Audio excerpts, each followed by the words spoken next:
It's like it's activating the sun that's sitting on top of its chart to pull these prices out of the gutter down from where they were, especially during the eclipse.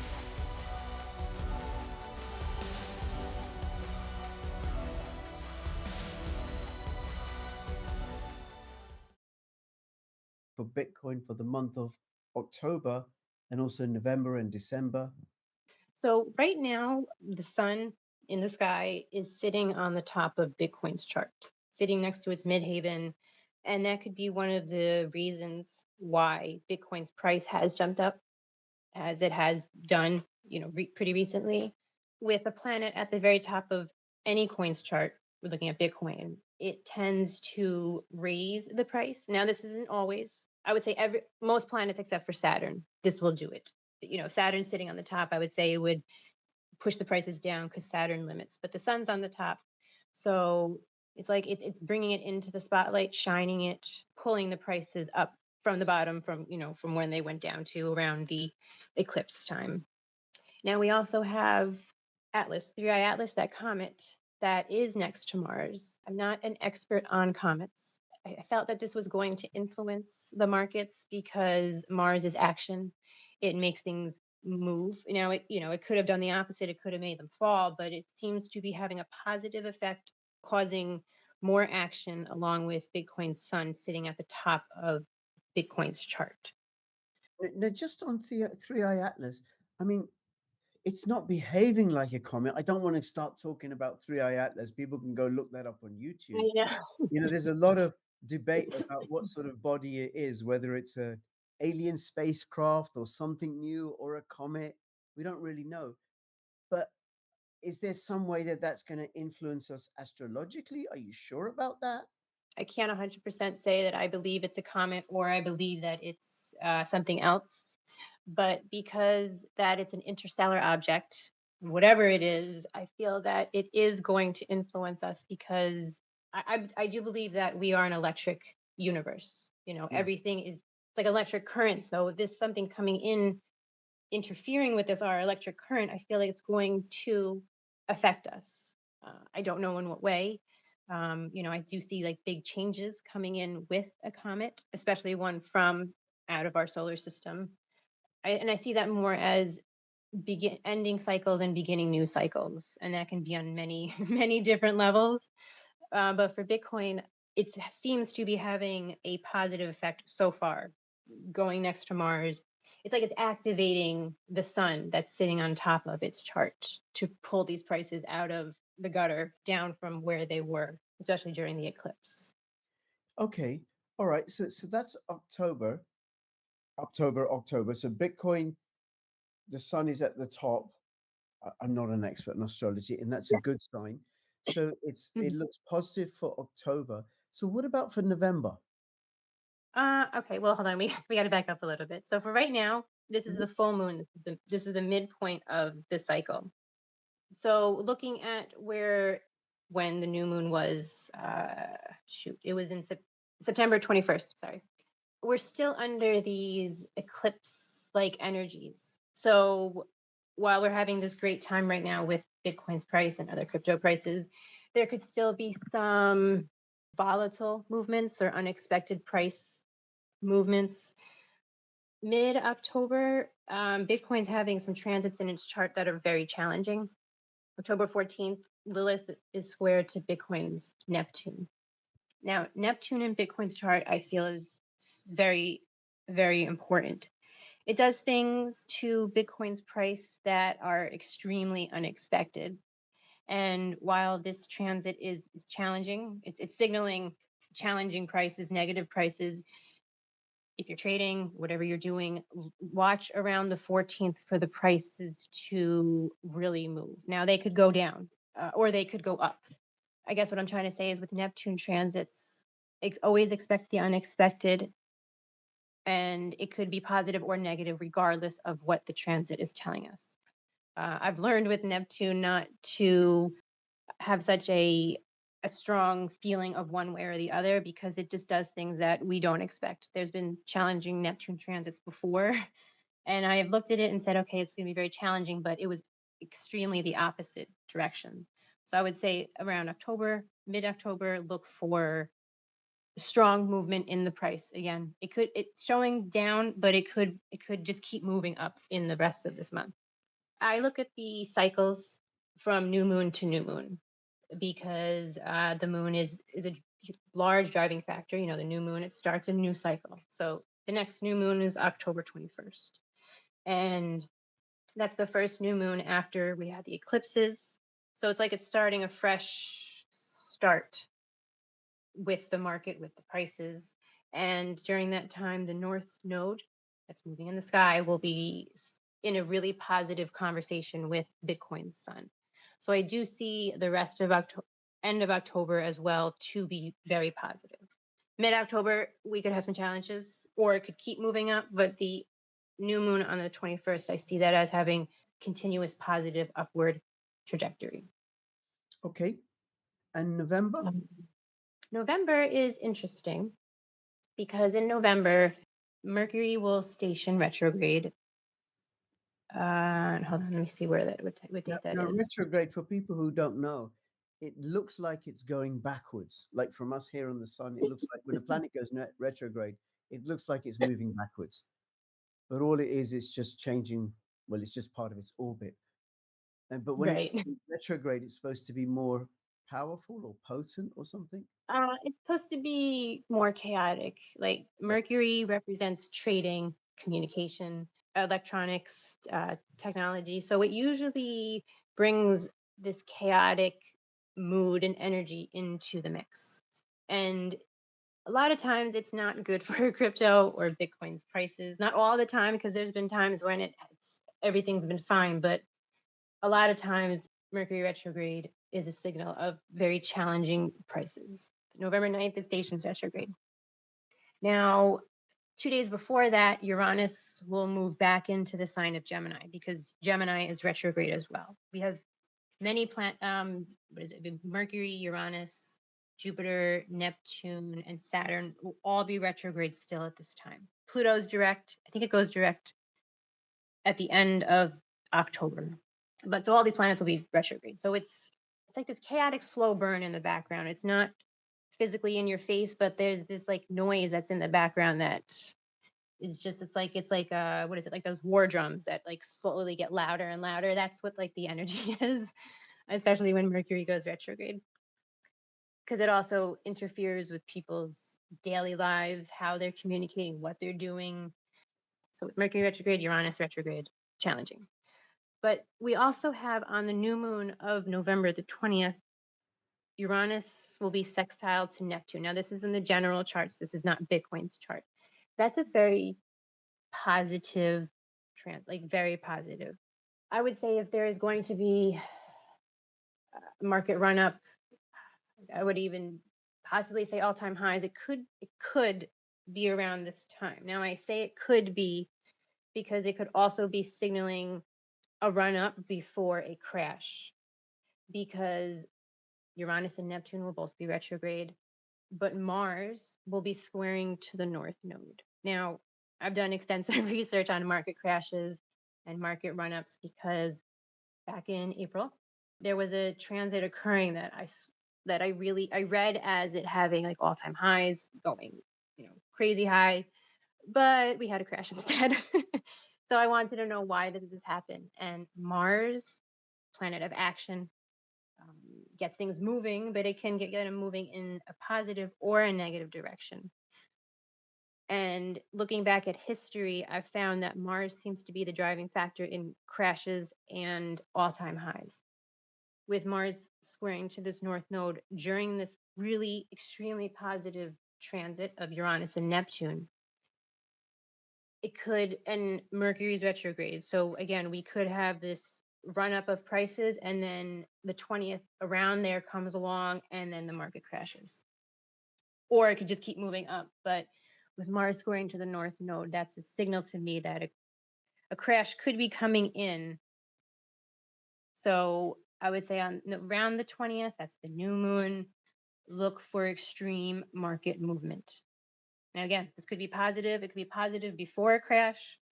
But if there was going to be an all-time high, and again, I don't like to predict the all-time highs because of what happened in April, I would say it could be around this time. Right. Right. Well, one of the things that you're saying, and I do hear this, and I think it's very, very true of all types of analysis, financial analysis, whether it's technical or astrological, is ultimately the price will either go up unless it Or goes down. down, or go down unless it moves sideways. Yep. It's always that's always going to be one of the outcomes. Yeah. Yes. Okay, and like I said, I suppose if you could predict with 100% accuracy, well then, Lauren, well I That would be fantastic. that's right. I was on a tropical island somewhere, right? Yeah, Oh, exactly. I don't know if I'd be doing this. I may be away. yeah. Now, what about altcoin season? I honestly don't. I don't really look at all kind, and I should. This is something I really should look at more often. Mm, But usually, altcoin season comes when Bitcoin has had its run up, right? Because then everyone's pulling their money and profits out of Bitcoin and putting them into altcoins. But I feel like there's so many coins out there, and I feel like the market has changed since. I mean, there are still altcoin seasons, but I feel like the market's changed. So that's something I don't look at that much. I tend to really just focus on the market price and overall trajectory of it. okay, and do you look at Ethereum or Ripple, any of the larger altcoins? I did look at Ethereum. So Ethereum's right now it seems to be having a little bit more of a, I don't want to say difficult time, but more volatile because there's certain transits in its chart that are like competing with each other. There's some really positive transits going on at the same time of really challenging transits. So to me, that's like the price is going to move up and down. It's not going to have this straight run up. But with Bitcoin, if it's going to keep moving and having a really positive, trajectory up, it will likely follow what Bitcoin is doing as well. Not all the time, but for me in the charts right now, it looks like it's going to not have like such a as many green candles as Bitcoin has right now in its chart. It's going to have some red and greens up and down for, I would say, through to mid October. Towards the end of October, towards the new moon, we could see Ethereum have a better prices. I mean, it's doing well right now, but I feel like it's going to be better at the end of October, towards the new moon on the 21st. Right. And then what something that has happened before, and it's not really happened this altcoin season, this bull run, is that Bitcoin moves up and then money moves through the entire crypto space like a Mexican wave does. So first Hmm. Bitcoin moves up, then Ethereum, then the other larger altcoins like Ripple and BNB and Solana and Cardano, and then it keeps moving down, moving down, moving down, all the way through to the tiny, tiny, weeny little micro cap altcoins. And then when they Uh-huh. move up, they can move up silly amounts. We've not Yes, had that sort of action this time round. Um, n- right. any ideas on why that's the case this time round? You can make a coin in a second. Sell Mm, it, pump it, dump it. I feel like that could be one of the cases is because there's so many different places that you can pump and dump that I feel like it could be taking away from that. Like that's not it's not moving like that any further because there's so many other ways that you can go, you know, make a coin, pump it up and then take your money out and then dump it.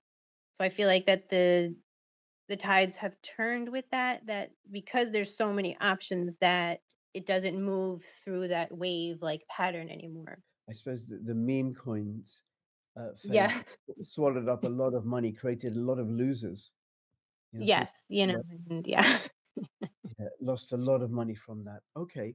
Now, anything else you want to let us know about crypto or finances in general, what you see astrologically?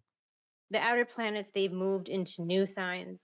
They're retrograde now, so some of them will be moving back into their old signs. I feel like we're on like a teeter-tottering, like on the cusp of moving into a new cycle of finances. changing our finances. We're not there yet because the planets are retrograde. They're moving back into their old signs, and then they'll move back into their official new signs in 2026. And 2026 is when Uranus and Neptune will be next to each other in Aries. That I feel is going to be a really huge turning point everywhere, but especially when it comes to finances, I feel like it's going to be a huge shift in the value of what we know now as our money and currency systems. And that could be maybe bricks. Something could possibly new be introduced into our finances, changing how we do finances. It could be CBDCs, it could be crypto. There's so many different things that could change, and so many different ways they could change. But I feel like 2026 is really going to be, we're going to see a definite shift. Like, oh, okay, before 2026, we did our finances like this. 2026, moving forward, we do our finances like this. I feel like our financial systems will be shifted during around that time. Right. That's interesting because the European Union had said they were going to announce a CBDC in October, Oh, but I've heard that it may be delayed till January 2026. okay. And I hope that's not the new system that you're talking about, or if it is, it's one that collapses and doesn't sustain itself because a CBDC would mean complete tyranny for Yeah, all. yeah. I mean, I do with Uranus and Neptune, no, excuse me, Saturn and Neptune together.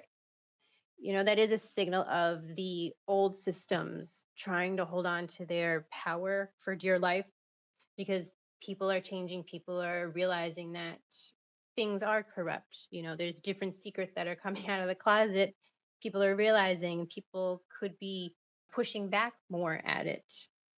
With the CBDC, I see them trying to do that as a way to power grab. But I also see people standing up to fight back against it. Yeah, so I do see it as a messy time period. Periods of change are chaotic. They they're not clean cut. They're pretty messy until we get to the other side of a better system. Yeah. So, yeah. Yeah, yeah, yeah.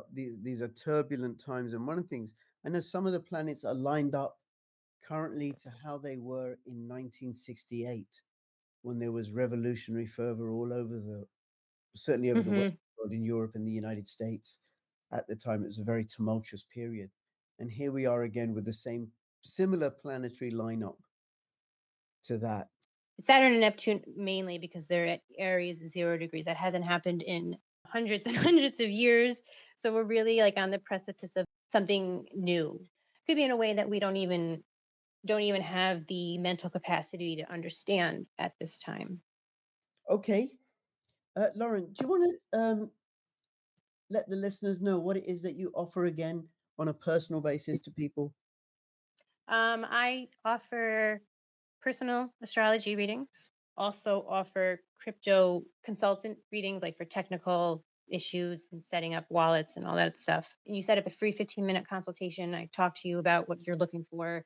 But I also do coin readings where I look at the coin's chart and pretty much interpret it the way I was speaking here, but I write it down in a report that you can read.